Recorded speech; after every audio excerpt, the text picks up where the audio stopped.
आज दरभंगा आरजेडी विपक्षी दलों की हुई बैठक। इस बैठक में दरभंगा सदर विधायक ललित यादव, बहादुरपुर के पूर्व विधायक प्रत्याशी आर.के. चौधरी और दरभंगा शहरी से पूर्व विधायक प्रत्याशी और 2 बार हायाघाट से विधायक रह चुके अमरनाथ गामी के घर पर हुई ये बैठक। इस बैठक में कल के मानव श्रृंखला और किसान बिल के विरोध में, किसानों के समर्थन में बिहार की प्रमुख सबसे बड़ी पार्टी आरजेडी के तरफ से ये मानव श्रृंखला का आयोजन किया जा रहा है।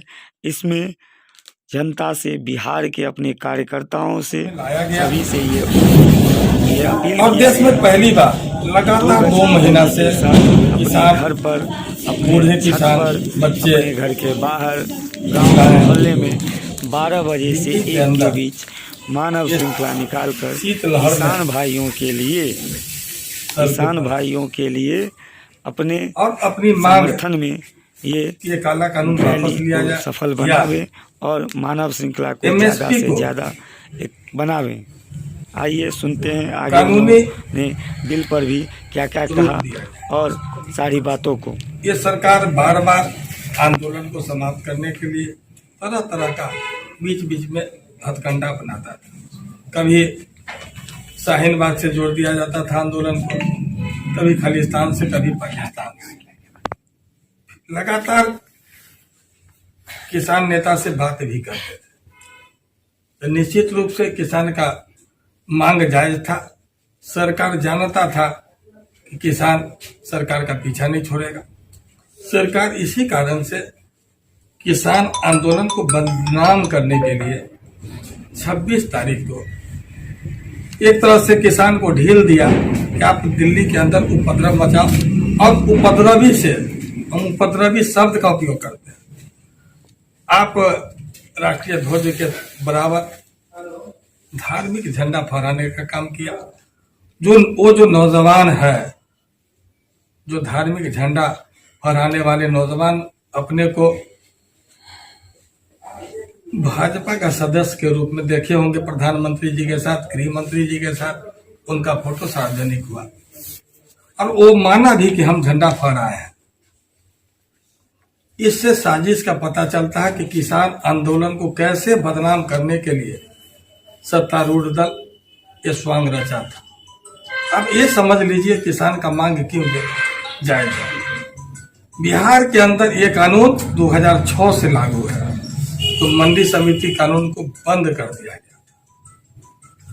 और बिचौलिया जो व्यापारी हैं, जिस व्यापारी के वोट से सरकार बना है, राज्य की सरकार हो या केंद्र की सरकार हो, व्यापारी को गाली देने का काम करता है।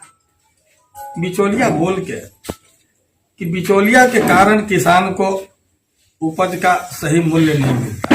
हम मानते हैं कृषि उपज और उत्पादक के बीच में व्यापारी है, जो आप देखते होंगे गांव के अंदर फेरी लगाकर, जब मोटर वाहन नहीं था तो घोड़ा गधा पर किसान से फसल इकट्ठा कर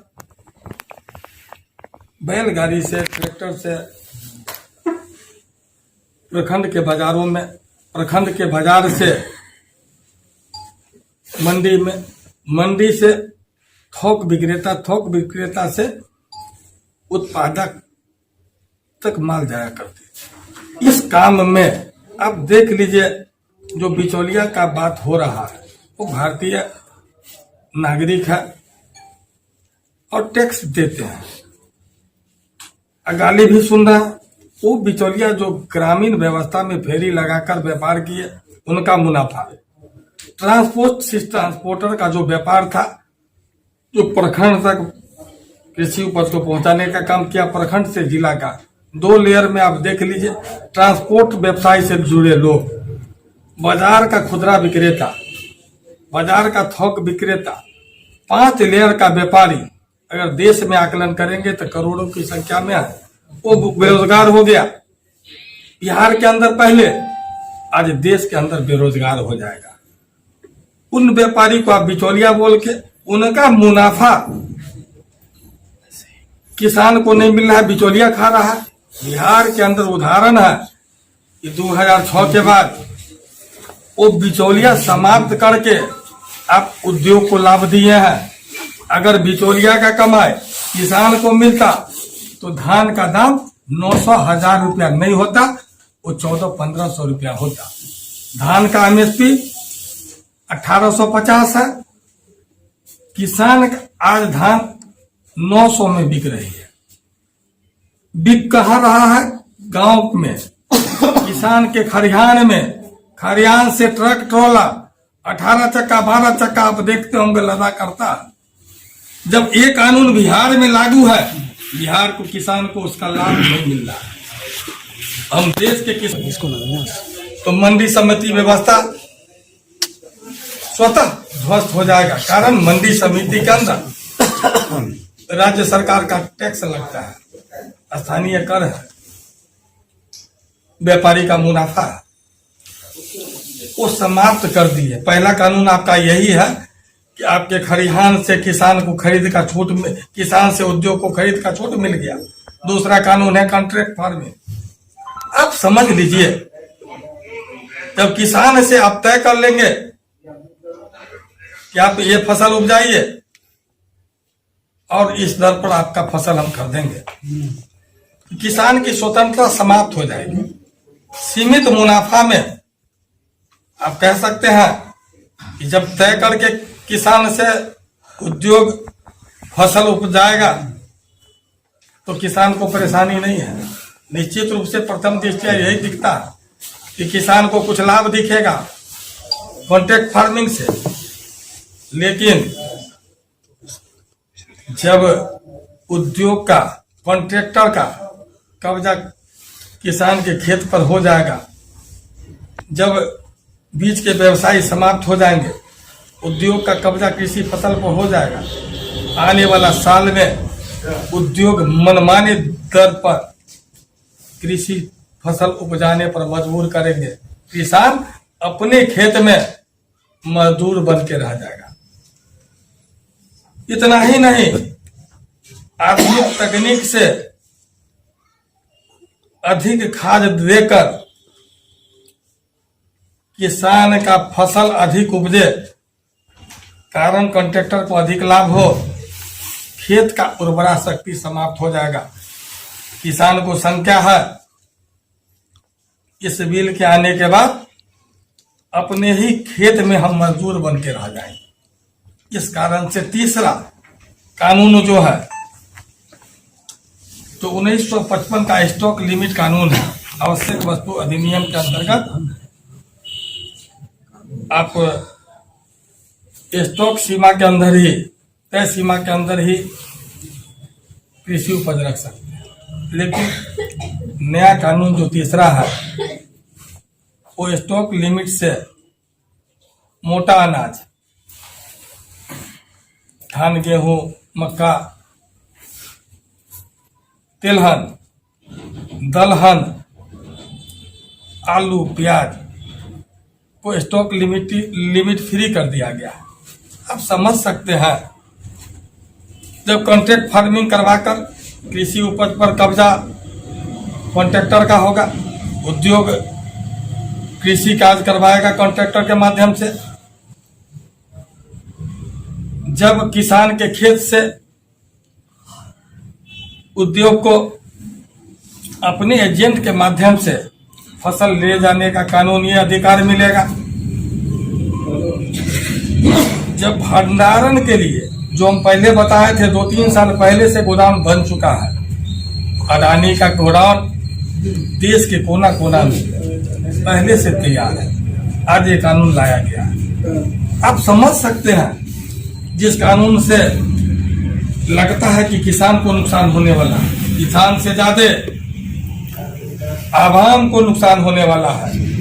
आज 15 रुपया 14 रुपया में गेहूं खरीदता है और वही गेहूं का आटा 37 रुपया में बेचवाता है। आप समझ सकते हैं, पैकेट बंद आटा का आदत जब हमें पड़ गया, हम जानते हैं कि हम बाजार से अगर 15 रुपया में गेहूं खरीद कर पिसवाएंगे तब 17 रुपया उसका कीमत होगा। लेकिन आदत पड़ गया है, हम लोग टीवी प्रचार के माध्यम से उसका अधिक अच्छा गुणवत्ता ऐसा मन में बैठ गया कि बड़ा कंपनी कोई निर्माण करता है उसका गुणवत्ता अच्छा होता है। आज हम लोगों का दरभंगा जिला वासी से विशेष करके बिहार के लिए तो सभी जिला में कार्यक्रम आयोजित किया गया है, अपील भी किया गया है। हम लोग आज इस प्रेस कॉन्फ्रेंस में बैठे हैं कि दरभंगा जिला के किसान आम आवाम को हम लोग आह्वान करते हैं कि जो कल राष्ट्रीय जनता दल और महागठबंधन की ओर से जो ये मानव श्रृंखला का आयोजन किया गया है किसान के पक्ष में, आज 90% इस देश के किसान लोग हैं और किसान पर जो ये 3 काला कानून जो लाया गया है उसी के विरोध में और किसान के समर्थन में हम लोग राष्ट्रीय जनता दल महागठबंधन सारे लोग मानव श्रृंखला करके हम लोग इस जो काला कानून है किसान के विरुद्ध जो ये बिल लाया गया है, ये कानून जो है इस कानून के खिलाफ हम लोग पूरे तमाम विपक्ष एकजुट होके ये सरकार किसान विरोधी है, जन विरोधी है और इस सरकार के खिलाफ हम लोग कल मानव श्रृंखला में सब लोग भाग लें, सहयोग करें। हम लोग यही अपील हम लोग सभी लोग आपके माध्यम से करना चाहते हैं कि किसान भाइयों को, आम जन किसान इस देश में यदि एक दिन भी अन्न उपार्जना बंद कर दे तो हमको लगता है देश की स्थिति हम एक कदम भी नहीं चल सकते हैं बिना किसान के प्रति। आज देखे हैं कि जिस तरह से लोग दिल्ली में भी लाल किला पर पूर्ण रूप झंडा फहराया नहीं फहराया सब बात स्पष्ट हो जाएगा। जो उपद्रवी लोग थे किस तरह से किया गया, तो किसान को बदनाम करने की तरह तरह की बातें कर रही है। हम लोग का नेता तेजस्वी जी का कहना है पढ़ाई लिखाई सिंचाई दवाई कमाई, और दूसरे लोग का क्या कहना है। हम लोग यही कहना चाहते हैं कि हम लोग के नेता का सोच क्या है। कृषि बिल के विरोध में और किसान आंदोलन के समर्थन में हम लोग महागठबंधन के साथ हैं। कि देश के अन्य राज्यों के किसान बहुत जागरूक हैं इस काला कानून के विरोध में, खासकर पंजाब हरियाणा और भी लोग हैं, कुछ उत्तर प्रदेश जहाँ से राजेश टिकैत आते हैं। लेकिन बिहार का जो किसान है जागृत नहीं है। इसका 1-2 कारण हो सकता है जो मुझे लगता है कि हम लोग स्वीकार करते हैं कि किसानों के बीच हम अभी तक ठीक से नहीं जा पाए और उनको समझाने में सफल नहीं हो पाए हैं कि यह कितना खराब कानून है। और आगे जाकर आप देखे होंगे कि अब किसान किसान नहीं रहा, किसान मजदूर हो गया और किसानी छोड़ के अपने राज्य से पलायन कर दूसरे राज्य में दर-दर की ठोकरें खा रहा है। छोटी मोटी नौकरी करके पंजाब के किसानों का फसल काट के वहाँ फसल उपजा के अपना पेट चला रहा है। तो उनको कैसे वापस से पटरी पे लाया जाए, इस कानून के बारे में उनको बताया जाए, उनसे समर्थन लिया जाए। इसीलिए पार्टी ने यह डिसाइड किया कि 30 तारीख को पूरे बिहार के हर एक जिले में हमारा मानव श्रृंखला का कार्यक्रम होगा और इस मानव श्रृंखला के माध्यम से हम अपने किसान भाइयों को यह समझाना में कामयाब होंगे कि आप भी इस आंदोलन में साथ लीजिए। आपके पक्ष के लिए हम लोग लड़ रहे हैं। यह राष्ट्रीय जनता दल और हमारा जो गठबंधन है आपके साथ है और जितना हो सकेगा आपके लिए हम आपकी लड़ाई लड़ेंगे। क्योंकि आपको याद होगा कि अभी नवंबर में चुनाव हुआ और जनमत महागठबंधन के पक्ष में था, लेकिन जनमत की चोरी करके एनडीए ने अपनी सरकार बनाई, जिसको अभी तक यहाँ का जो परिवर्तन की हवा चल चुकी थी, यहाँ का जो जनता है, बिहार का जनता भी इस बात को समझ नहीं रहा है। पूरे बिहार में जो भी मत पड़े 1,58,00,000 कुछ मत उनको पड़े थे और उनसे सिर्फ 12,700 कम मत हमें पड़े थे और उसमें हम सरकार बनाने से दूर रह गए। कहीं हमारे उम्मीदवार को बिठाया गया, कहीं 15 वोट से, कहीं 12 वोट से, कहीं 10 वोट, इस तरह से हमारे 15 से 20 उम्मीदवार चुनाव हार गए और सरकार ने गलत तरीके से सरकार बनाने का काम किया। तो हर जगह इस तरह की गुंडागर्दी, इस तरह की बेईमानी नहीं चलेगी और